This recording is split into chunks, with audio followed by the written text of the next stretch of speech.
Hello children, welcome back with this new poem Seeds by Walter D. Lamere. Walter D. Lamere was an English poet, short story writer and novelist. He is best remembered for his poems for children. Walter D mayor was an English poet और वो बच्चों के लिए poems लिखते थे और इसके लिए वो जाने जाते थे. In this poem the speaker attempts to show the difference between the weak and the strong.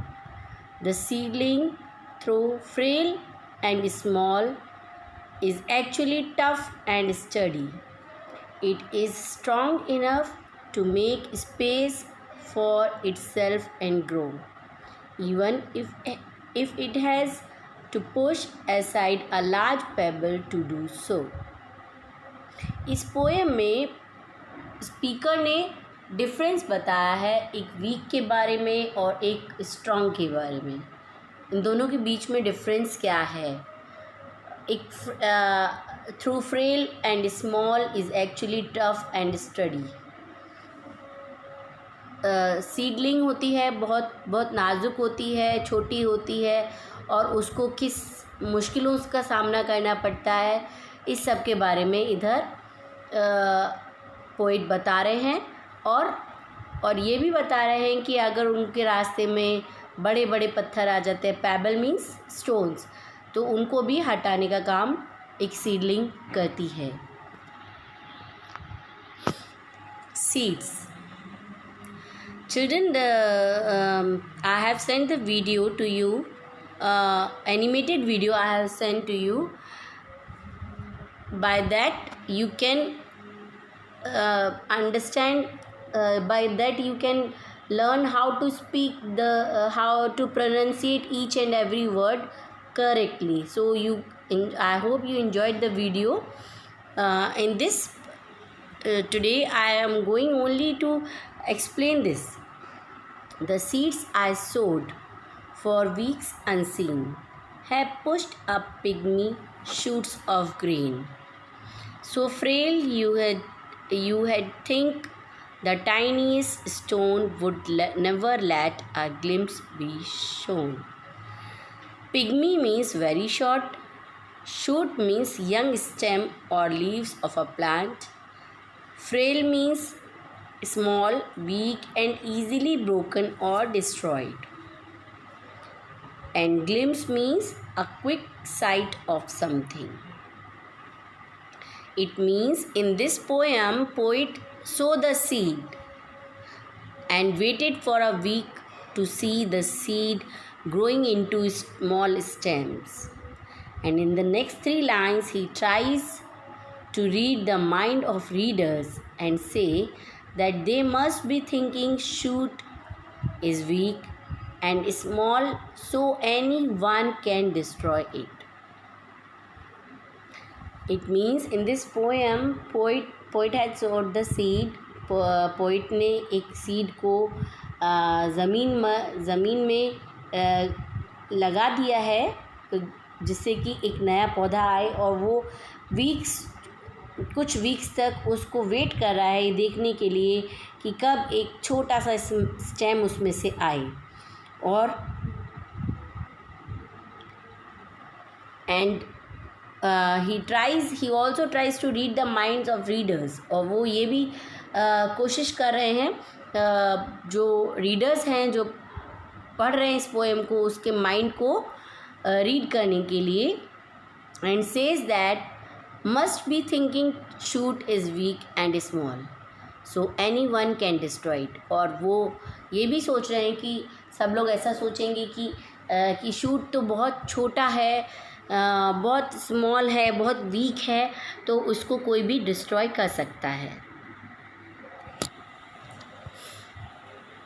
But no, a pebble near them lies at least a cherry stone in size, which that mere sprout has heaved away to bask in sunshine, see the day.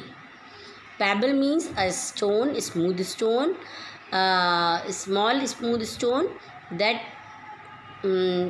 mere sprout. That mere sprout means that small and weak young plant. Heaved away means pushed away with great effort. To bask means to enjoy the warmth and light. So, continuing the poem, the poet says, no matter, no obstacle can stop plant to come up because sprout has enjoyed the warmth and light of the sun. Poem को आगे continue करते हुए poet कह रहे हैं कि कुछ भी हो जाए, कोई मतलब नहीं, कोई भी वरीज़ नहीं है, कोई चिंता की बात नहीं है, कुछ भी कितनी भी मुश्किलें आ जाएं, लेकिन प्लांट तो ग्रो करेगा, वो तो बढ़ेगा और इन्जॉय करेगा लाइट, सन की लाइट को और उसकी गर्मी को, और वो बढ़ता ही जाएगा कितनी भी उसके सामने मुश्किलें आ जाएं। मुश्किलें means pebbles. Here we are using this pebble word to show the problems we are facing in the life. Okay, so say in the same way as we are facing in the life the problems, now in the same way the plant also facing pebbles like problems, problems like pebbles. So the poet relates in this poem, the poet relates the seeds to the hopes of man. इधर poet का meaning ये है, seed का meaning, seed से उनका meaning hope of man, यानी कि हमारी इच्छाएं, हमारी जो हम उम्मीद करते हैं वो एक सीड है। अगर हम सीड को लगाते हैं ग्रो करने के लिए, तो हमारी उससे उम्मीद क्या होती है कि वो एक बड़ा ट्री बनेगा। वो हमारा एक ड्रीम होता है। जब हम उसको सीड को लगा रहे होते हैं तो हम उसी वक्त ये सपना देखते हैं कि एक दिन ये बहुत बड़ा ट्री बनेगा। ऐसे ही हमारी छोटी सी कोई उम्मीद होती है कि हम ऐसा करें, कोई कुछ करना चाहते हैं, हम ये बने या वो बने, तो उसके पीछे हमने एक बहुत बड़ा ड्रीम देखा है कि हम ये बनेंगे, तो ये हमारा एक बहुत बड़ा ड्रीम है। तो लाइक मैंने सोचा कि मैं डॉक्टर बनूंगी या मैं टीचर बनूंगी, तो ये एक बहुत बड़ा ड्रीम है, लेकिन हमने बहुत इजीली बहुत छोटा सा एक होप रखा है, उसके लिए हम बहुत हार्ड वर्क करते हैं। The poet was having the seed in his hand at the same time seeds of hope, his hopes और dream within himself.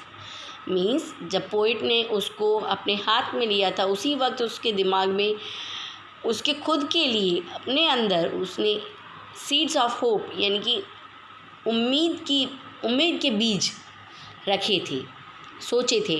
As he sowed the seed in the soil as he waited for them to emerge, the seeds of hope within him started growing and fed on his blood, that is his hopes became one with him and they were flowing in his blood and sweat. He was full of hopes for his dream to come true. जब हम कुछ सोचते हैं कि हमें ये करना है, तो उसके लिए हम पूरी मेहनत करते हैं। तो जब वो मिट्टी में उस सीड को लगा रहा था, पोइट लगा रहे थे, तो उस वक्त उनकी जो होप थी, जो उनकी उम्मीद थी उस सीड से कि वो बड़ा होगा, ऐसे ही जब उन्होंने अपने मन में कुछ करने की ठानी थी, या फिर वो ये सोचते हैं कि कोई इंसान ऐसा करता है, कुछ करने की कोशिश करता है, तो अपने मन में कुछ उसके लिए डिसीज़न लेता है कि हम ये करेंगे, तो उसके लिए वो बहुत हार्ड वर्क करता है और अपने ड्रीम को फुलफ़िल करने के लिए वो बहुत सारे हार्ड वर्क करता है। As the plant is in the soil grew, he also felt he sense of youth with hopes in him. So जब प्लांट धीरे धीरे ग्रू कर रहा था, बढ़ रहा था, तो उसी के साथ साथ जब हम मेहनत कर रहे हैं, रोज़ उसमें पानी डाल रहे हैं, ऐसे ही जब हम अपनी ड्रीम को पूरा करने के लिए, अपनी जो हमने सोचा है कि जैसे लाइक मैं डॉक्टर बनूँगी, तो उसको पूरा करने के लिए अच्छी मेहनत करना है, पढ़ना है, लिखना है, हर चीज़ करना है, वैसे ही और उन फिर हमारी उम्मीद और दिन पर दिन ज़्यादा होती जाती है। The plants in the soil bore fruits and hopes in him, and also bore the fruits of success. जैसे जो प्लांट हमने सॉइल में लगाया था उसके ऊपर फ्रूट्स आते हैं, ऐसे ही हमारे अंदर हम अपने अगर ड्रीम को पूरा करने के लिए जब हम जिस ड्रीम को हमने सोचा था, जिस ड्रीम का पौधा हमने लगाया था, उस पर सक्सेस की होप होती है। उस पर क्या आता है कि हम एक दिन सक्सेस होंगे। सक्सेस जब फ्रूट को सक्सेस से कनेक्ट किया गया है। जब हमने कुछ कर लिया, हम किसी चीज़ को हमने सोचा था वो पूरा हो गई, मैं डॉक्टर बन गई तो वो सक्सेस मुझे मिली, या मैं टीचर बन गई तो वो सक्सेस मुझे मिली। तो वो फ्रूट जैसे प्लांट पे आया, क्यों लगाया था प्लांट? ये सोच कर कि एक दिन बड़ा होगा, सीड लगाया था और उस पर फ्रूट्स आएंगे, वो सक्सेस उस प्लांट को मिलेगी। ऐसे ही जो ड्रीम हमने सोचा था, उसके लिए हार्ड वर्क किया था, तो वो क्यों किया था? जो सोचा था बनने के लिए, जो सोचा था करने के लिए, वो पूरा हो गया, तो वो सक्सेस हमें मिली। तो that dream of success also come true, and the poet grows with the plant as it dies, he also dies. As he is reborn, the plant is also reborn in him, and the cycle continues. And poet का कहना ये है कि जैसे plant मर गया तो उसके साथ साथ उस पर फ्रूट आने की उम्मीद, प्लांट के रहने की उम्मीद ख़त्म हो गई। ऐसे ही अगर हम नहीं कोई किसी चीज़ के लिए अगर हमने सोचा है कि हम ये काम पूरा करेंगे और कहीं ना कहीं हम फेल हो जाते हैं, तो इट मीन्स हम अपनी उम्मीद को अपनी होप को, अपनी डिटर्मिनेशन को मारते हैं और वो मर जाती है, एंड फिर हम वो काम सक्सेसफुली पूरा नहीं कर पाते हैं। बट अगर हम उसको दोबारा से करने की पूरी कोशिश करते हैं तो वो फिर से पूरा होता है, and the cycle continues. I think you got the poem, and this poem also has the moral for you, that moral is, if we are strong like seed and adjust ourselves in any situation, no obstacle of life can stop us to get fruit of success.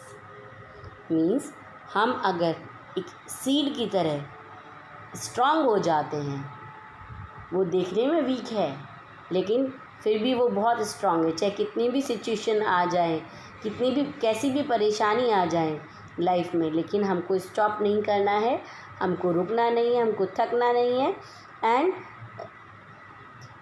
To get the fruit of success. तो फिर हमको success तो मिलेगी ही। Okay, so let us begin with the exercise. So first one, answer these questions. First one, the speaker sowed some seeds. Which one is correct? B one is correct. Many weeks ago, the seeds have sprouted small green shoots, not sprouted at all, they are grown into trees. Answer is A, sprouted small green shoots. Next one is, the speaker uses the word frail to describe A, the pebble, B, the green shoot, C, the seed. Answer is the green shoot. Now question answers. So I am moving to the next slide. Answers are here.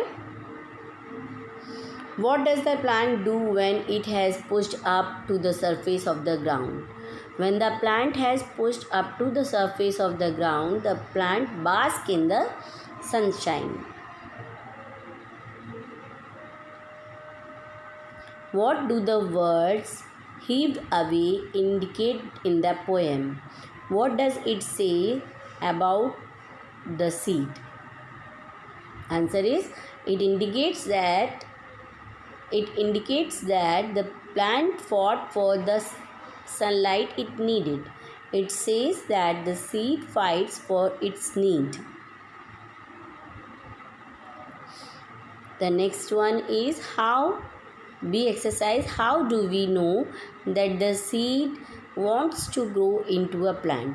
Answer is the seed's determination in pushing its way past a pebble to come into sunlight prove that it badly wants to grow into a plant.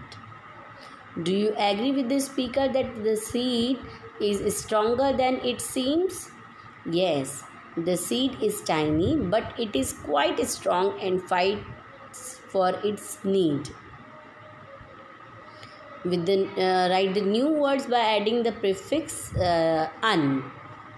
In this exercise, here, notice the words unseen in the poem. The prefix un combines with the word seen to mean the opposite. Now choose words from the table that combine with the prefix un to form opposites. Write the new words in the last column. So, यहाँ जो un prefix दिया हुआ है, this one, we have to match this with these words. जिसके साथ में ये fit हो करके और एक नया वर्ड बनाता है जिसका अपोजिट मीनिंग होता है, उसके साथ में हमको इनको फिट करना है. I hope you got my point. So, unheard is the correct word. So, it is matched with this one. Unthrow, it is not the word. So, we will not write it. Unafraid, this is correct. Unsafe, this is also correct. Unaware, this is also correct. If we put un with these three words, this is correct. But there is no unkeep word. This is wrong. So we will not write unkeep. We will not write unthrow. This is also not any word. We will write unheard. Unheard, unafraid, unsafe, and unaware.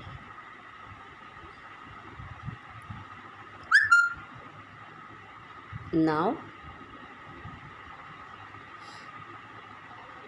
appreciating the poem.